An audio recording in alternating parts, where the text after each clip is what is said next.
देवताओं के अस्त्र शस्त्र से खुद को कीजिए सुरक्षित।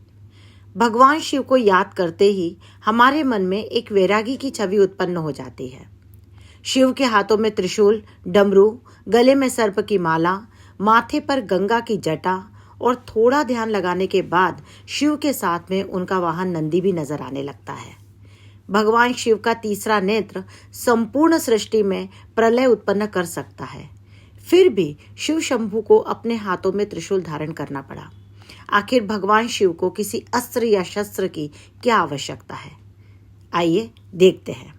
कहा जाता है कि भक्ति के साथ मन को शुद्ध करने के लिए प्रार्थना करने और देने से हम अपने विचारों और कार्यों को संतुलित करके आत्मा के साथ एक हो सकते हैं। यह हमें अतीत, वर्तमान और भविष्य या जन्म, जीवन और मृत्यु की पीड़ा से छुटकारा दिला सकता है।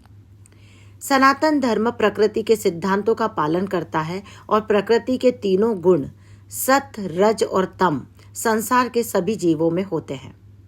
त्रिशूल के माध्यम से भगवान शिव हमें यही संदेश देते हैं कि इन गुणों पर हमारा पूर्ण नियंत्रण हो।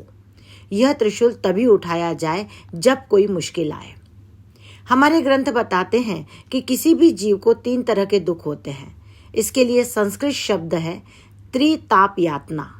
ये 3 तरह के दुख हैं: आध्यात्मिक, अधिभौतिक और अधिदैविक। आध्यात्मिक ताप का अर्थ है वह दुख जो स्वयं के शरीर के कारण जन्मता है। जैसे कभी हम बीमार हो जाते हैं, कभी चोट लग जाती है, कभी दुर्घटना का शिकार हो जाते हैं, कभी हमारा मन हमें जीने नहीं देता। हमें तरह तरह के मानसिक दुख होते हैं। ये सब आध्यात्मिक दुख है। अधिभौतिक दुख वह है जो दूसरों के कारण हमें मिलता है। हो सकता है कि कोई हमारे साथ छल करे, कभी कोई हमें चोट पहुंचाए या हमें मारे, जाने अनजाने किसी की बातें भी हमें चुभ जाए, या कभी अचानक किसी प्रिय की मौत की खबर आ जाए। ये सारे दुख दूसरों पर निर्भर है और अधिभौतिक कहलाते हैं। अधिदैविक वो दुख हैं जो देवीय कारण या प्राकृतिक कारण से मिलते हैं।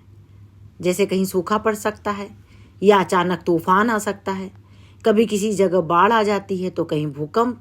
ये सारे प्राकृतिक कारणों या उन कारणों से जन्मे दुख हैं जिन पर हमारा सीधा नियंत्रण नहीं है। इसी वजह से इन्हें अधिदैविक कहा जाता है।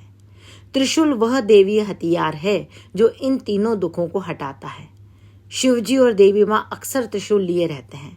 ये उनके भक्तों के दुख हटाने के लिए है। साथ ही त्रिशूल 3 तरह के दुख देता भी है। इसको आक्रामक रूप में उन लोगों के खिलाफ प्रयोग किया जाता है जो संसार में दूसरों को पीड़ा दे रहे हैं। इसलिए त्रिशूल का सनातन धर्म में बहुत गहरा अर्थ है। हिंदू देवी देवताओं के हाथ में शस्त्र इसलिए होते हैं ताकि आपको आत्मरक्षा करना याद रहे।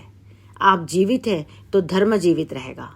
अपनी सभ्यता संस्कृति से जुड़ने और अपने देवी देवताओं के हाथों में दिखाई देने वाले अस्त्र शस्त्रों के संदेश को समझने और उस पर अमल करने की ज़रूरत है। खुद को खुद ही सुरक्षित रख सकते हैं। तो दोस्तों, आपको हमारी यह जानकारी कैसी लगी हमें कमेंट बॉक्स में ज़रूर बताना। वीडियो को लाइक अवश्य करें। आप हमारे चैनल पर नए आए हैं तो प्लीज़ सब्सक्राइब ज़रूर करें। साथ में बेल आइकन पर दबाएं ताकि हमारी आने वाली रोचक जानकारी की वीडियो की नोटिफिकेशन आपको मिलती रहे। धन्यवाद। आपका दिन शुभ हो।